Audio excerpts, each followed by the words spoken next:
Good afternoon, gentlemen. My name is Billy Soper, and today we will go on a journey together to discover our order for fantasy football this year. I will be drawing from this here hat, and I have some pre-written names that I'll just be drawing from, and I'll keep it as fair as possible. I'm only going to take one take, so any mistakes I make along the way, you're just going to have to work with me.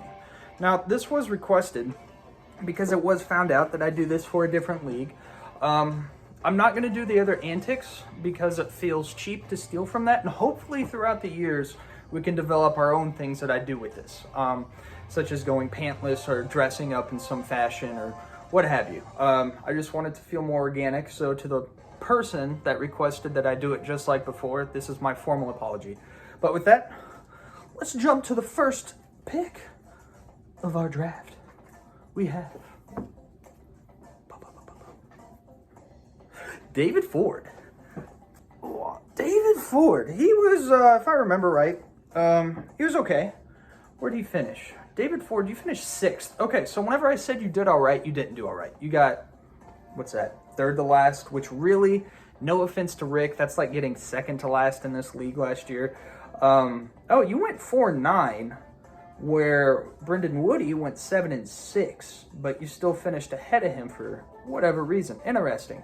Sir, your football knowledge is far superior to mine, and yet I finished 4th at 7-6.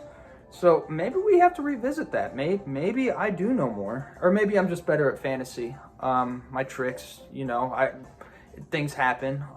Just try and be better, how many moves did you make? You only made 5 moves, Dave. It's trades, ads, drops.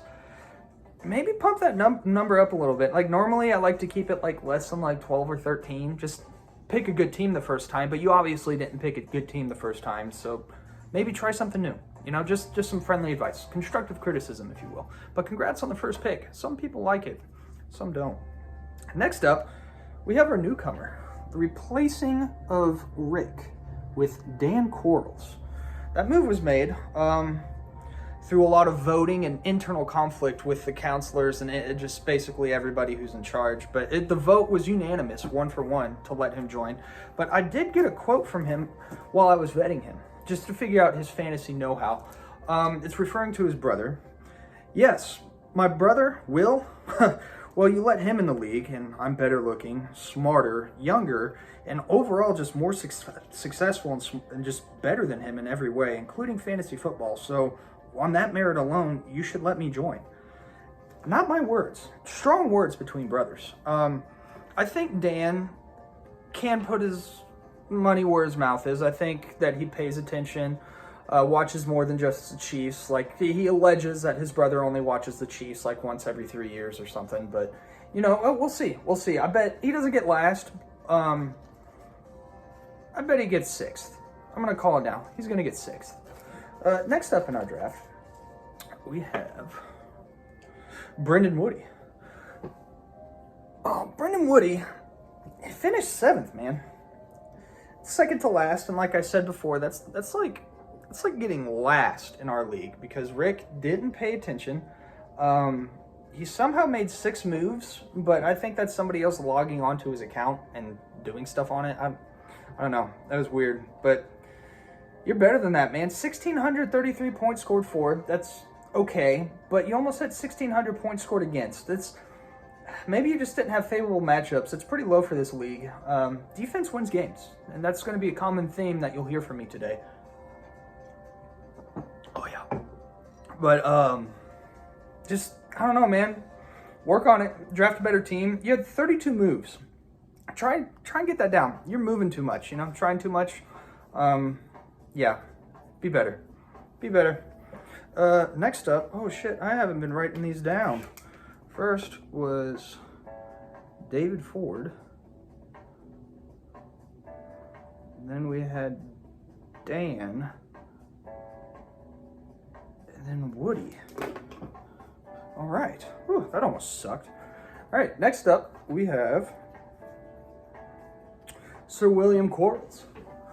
Will Quarles, through insider information, an insider source, if you will, we found out doesn't care for football. Who would have guessed? I didn't know that about him. Maybe that explains why he finished where he finished. 5th, 5-8, but he only had 1,582 points scored for. Almost 1,600 points scored against. See, he did okay on defense, but you got to do better on offense, man. You got to do better. 12 moves, that's about average. That's where I want to see most people. Maybe the moves weren't as good, but I'm curious to see where he lands this year. Very curious after the insider information that we obtained. All right, 5th, we have...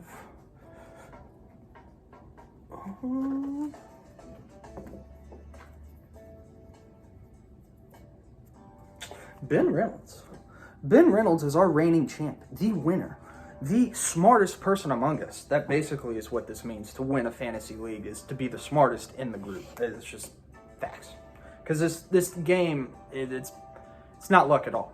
It is pure skill, pure intelligence, and what you do with that intelligence. It's just, so you just got to give the respect. The man finished 10-3. The next best was tied for second. Anthony and Ben Milks both went 8-5. So Ben gave it to us, but I think that we can get back at it. I mean, the dude did make 41 moves. See, that goes against my philosophy, and that just pisses me off. He's doing too much. But the moves that he's making must mean something.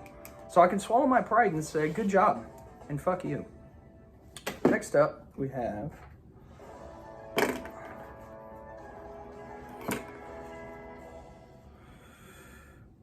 Benjamin Melks.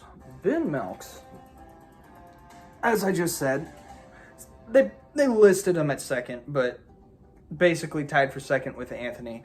Not even 1,600 points scored for, but see, this is the important part. He only had 1,474 points scored against.